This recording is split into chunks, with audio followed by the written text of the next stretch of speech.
Assalamualaikum warahmatullahi wabarakatuh.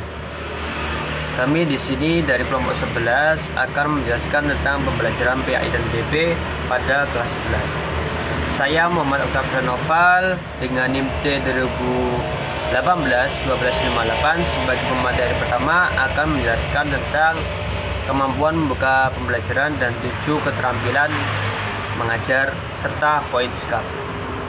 Untuk poin yang pertama yaitu mengenai kemampuan membuka pembelajaran, merupakan kegiatan yang dilakukan untuk menciptakan suasana siap mental dan penuh perhatian pada siswa.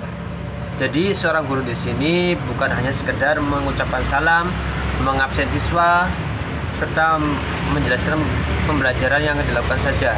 Namun seorang guru di sini harus mampu menciptakan suasana agar menarik minat siswa itu sendiri.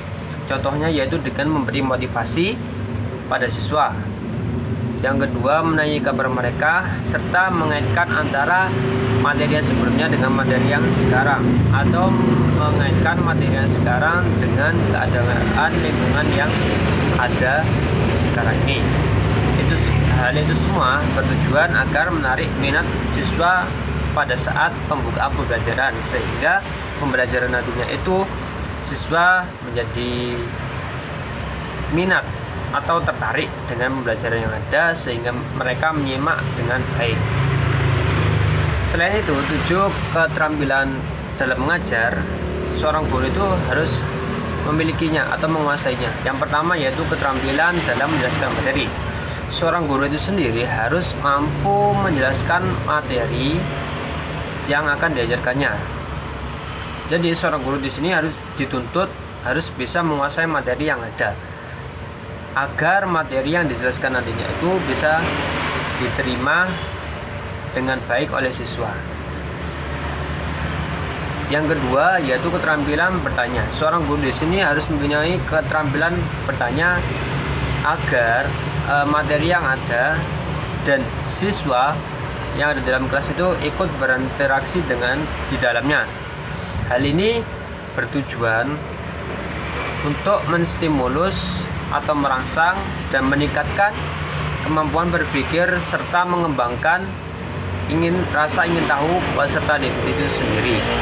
Yang ketiga yaitu keterampilan mengadakan variasi. Jadi seorang guru ini dalam mengajar harus bisa menguasai keterampilan mengadakan variasi ini agar pembelajaran yang dilakukan itu tidak melulu atau monoton seperti itu dan cenderung bosan. Jadi seorang guru ini harus bisa mengadakan variasi pada setiap pembelajarannya agar tidak bosan. Yang keempat yaitu keterampilan penguatan. Seorang guru di sini harus bisa memiliki keterampilan dalam penguatan. Hal ini bertujuan agar materi yang disampaikan kepada siswa itu bisa masuk dan bisa dipahami dengan baik, terutama bisa mengubah tingkah laku siswa itu sendiri. Yang kelima yaitu keterampilan dalam membuka pembelajaran dan menutup pembelajaran. Keterampilan ini harus bisa dikuasai oleh seorang guru itu sendiri, karena keterampilan dalam membuka dan menutup pembelajaran ini merupakan keterampilan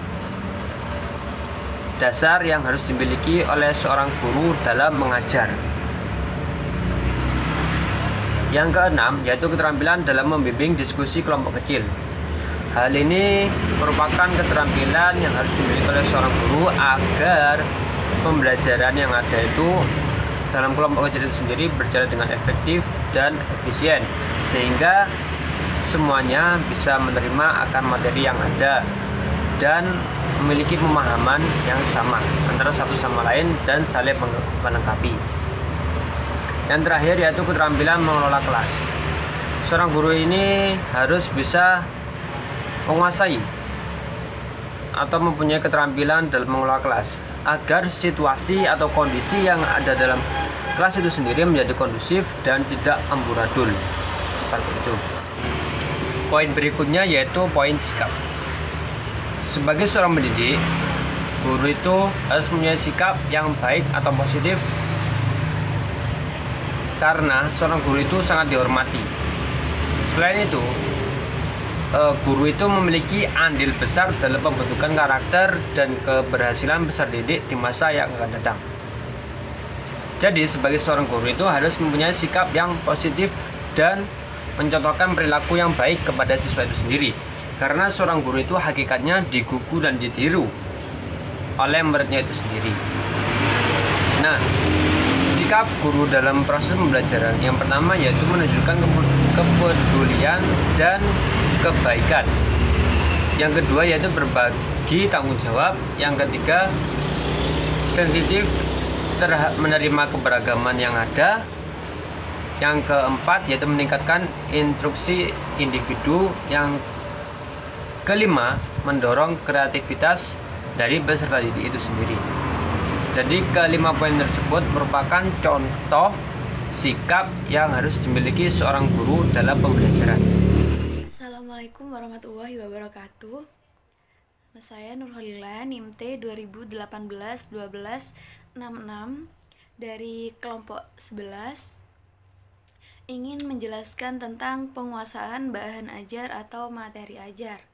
Nah, di sini penguasaan adalah proses atau cara pembuatan dan kemampuan guru dalam mengetahui dan memahami suatu materi pembelajaran yang akan diajarkan kepada siswa, sehingga tujuan yang diinginkan tercapai. Sedangkan bahan ajar sendiri yakni segala bentuk bahan yang digunakan untuk membantu guru dalam melaksanakan kegiatan belajar mengajar. Jadi dapat disimpulkan bahwa penguasaan bahan ajar adalah proses belajar yang bertujuan untuk meningkatkan efisiensi, minat, dan sikap belajar siswa yang positif terhadap materi pelajaran yang sedang dipelajari. Kemudian, setelah guru memilih dan menetapkan materi yang akan diajarkannya, maka guru harus menguasai materi pelajaran tersebut. Dengan kata lain, sebelum tampil di depan kelas, guru harus mengelola interaksi belajar mengajar.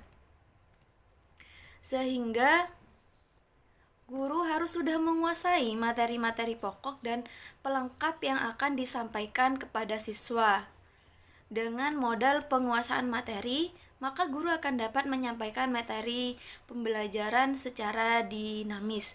Hal ini disebabkan karena materi pelajaran merupakan unsur inti yang ada dalam kegiatan pembelajaran.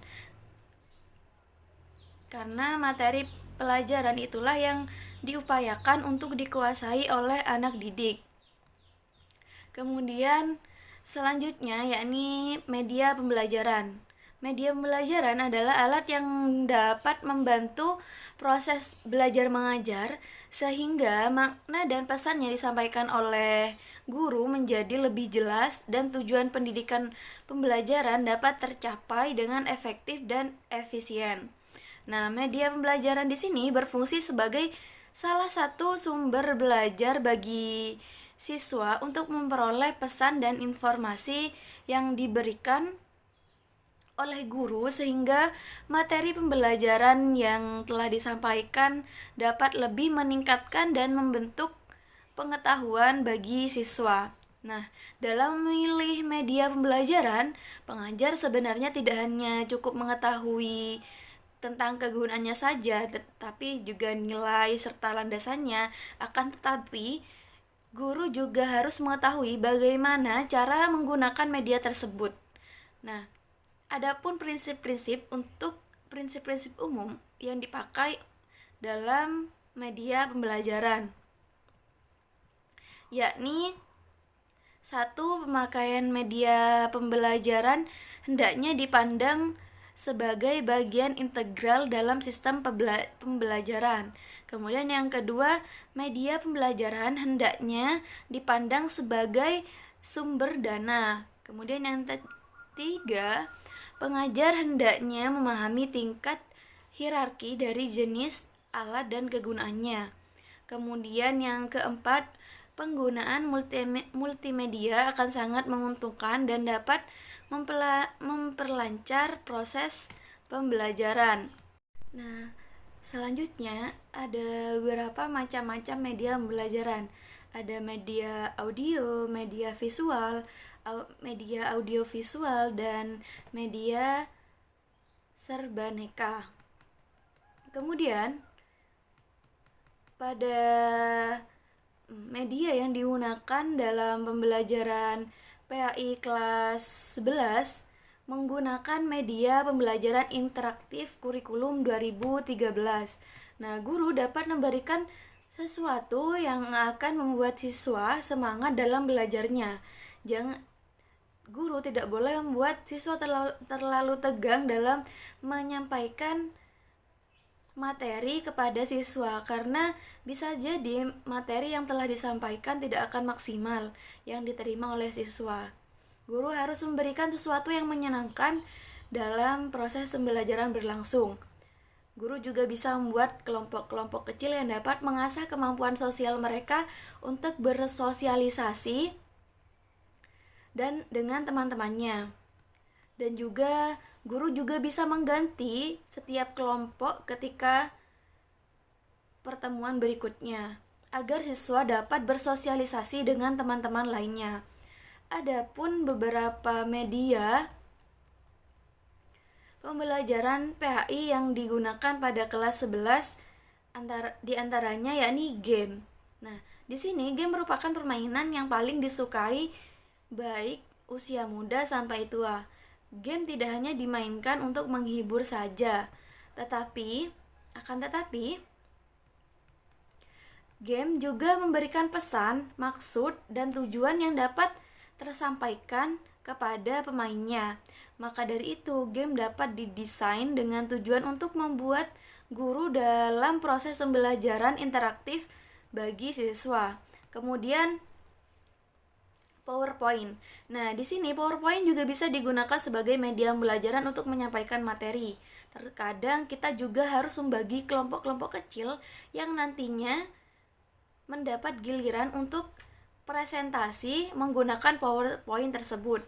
Nah, dengan PowerPoint, peserta didik dituntut untuk bisa berkreasi dalam pembuatan materi serta dalam menyampaikan isi materi dengan jelas. Hal ini dapat membantu siswa untuk melatih lebih berani tampil di depan umum. Nah, berani untuk mengungkapkan pendapatnya serta mampu dalam mengambil keputusan. Assalamualaikum warahmatullahi wabarakatuh.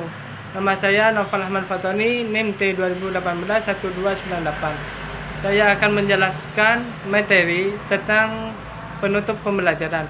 Penutup pembelajaran adalah kegiatan guru untuk mengakhiri pelajaran dengan membuka kembali pokok-pokok pelajaran supaya siswa memperoleh gambaran yang utuh tentang pokok-pokok materi dan hasil belajar yang telah dipelajari. Selanjutnya, dalam menutup pembelajaran mempunyai beberapa tujuan, yaitu 1. Untuk memberikan pemahaman yang utuh terhadap materi pokok atau kegiatan pembelajaran yang dilakukan. 2. Memantapkan pemahaman siswa terhadap materi pokok atau kegiatan pembelajaran yang telah dilakukan. 3. Untuk mengetahui tingkat pencapaian hasil pembelajaran yang telah diperoleh siswa, sekaligus sebagai umpan balik bagi guru. Dan terakhir, untuk memberikan tindak lanjut yang diperlukan sesuai dengan proses dan hasil pembelajaran yang telah dicapai siswa. Selanjutnya, adapun cara-cara yang dapat dilakukan oleh guru dalam menutup pembelajaran. 1. Meninjau kembali. Meninjau kembali yaitu pembelajaran yang telah disampaikan dapat dilakukan dengan cara merangkum inti pelajaran atau menarik kesimpulan yang mengacu pada tujuan yang telah dirumuskan. 2. Membuat ringkasan. Membuat ringkasan itu sendiri, kegiatan ini dapat menatap penguasaan siswa terhadap inti atau pokok-pokok materi pembelajaran yang telah dipelajari. Dan terakhir, mengevaluasi. Evaluasi itu sendiri dilaksanakan untuk mengetahui keefektifan pembelajaran yang dilakukan dan untuk mengetahui apakah tujuan yang telah dirumuskan telah dicapai oleh siswa. Sekian dari saya. Assalamualaikum warahmatullahi wabarakatuh.